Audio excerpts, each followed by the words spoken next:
Hey guys, welcome to the Week 15 or playoff round 2 wrap up in this 11th season of Blood, Sweat, and Beers. Big scores this week, so it makes for a very interesting championship matchup. We'll get to that in just a minute. Looking back at see what happened in the games that mattered last week. Ghost Protocol picked a really bad week to have his lowest score of the season. In fact, I don't think he was under 100 at all this season until this past week.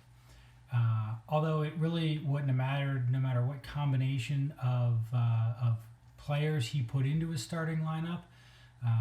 You can't beat 213, at least not very often. I'll get to that in a minute too. But as it turns out, Gloop would have beaten every single player that Ghost Protocol had. So starting lineup, add in everybody on the bench, and it still wouldn't have even been close. So that was kind of a rough one for our top scoring team over the course of the season. It really was a rough way to be ousted from the playoffs, but the one and done. That's what he likes, and that's what he got. Yeah, because he didn't play last week.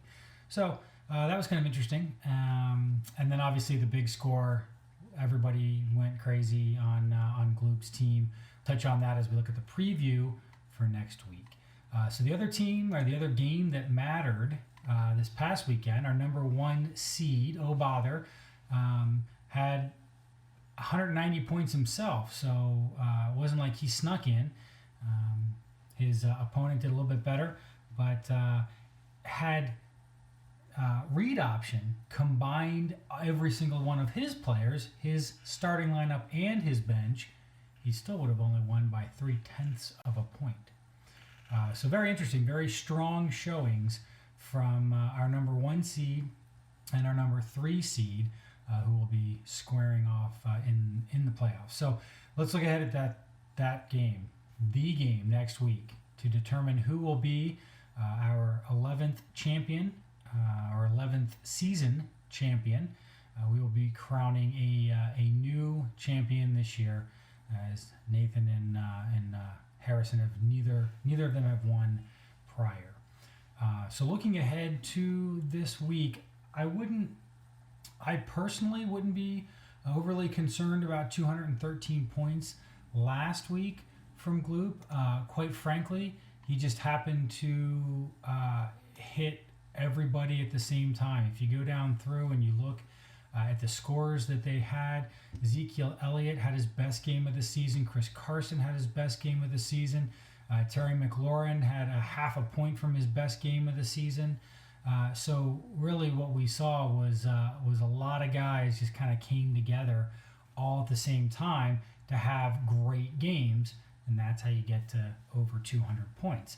Is that sustainable? Is he likely to have that same success next week? Well, Lamar Jackson can go off at any point, although it should be noted that he only scored 28 fantasy points against Cleveland when he played him earlier in the year. Maybe it makes a difference that he's a little more, they're in a little more of a groove now. I don't know. He could go for 45 again. But the idea, thinking that everybody's going to hit again, Travis Kelce, A.J. Brown, not likely to have those types of games.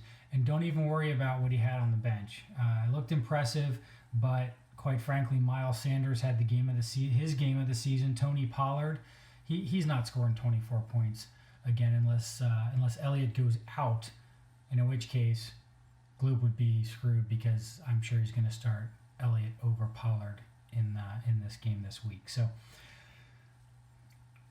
I'm thinking, as I look ahead to this week, that the 213 was more or less an anomaly. Perfect storm of points for Gloop. We look at the fact that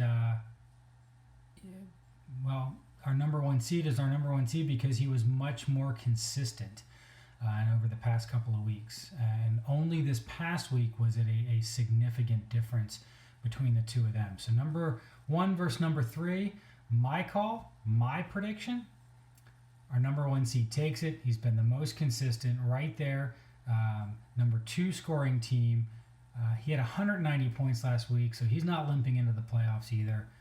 I think as I look across his lineup, he's going to be much more consistent, and will likely be etching a Bronco something. What are they? It's a Bronco, right? The Broncos logo. Yeah, we'll be etching that onto this year's Pilsner glass. So be interested, as apparently is Aaron, because he asked.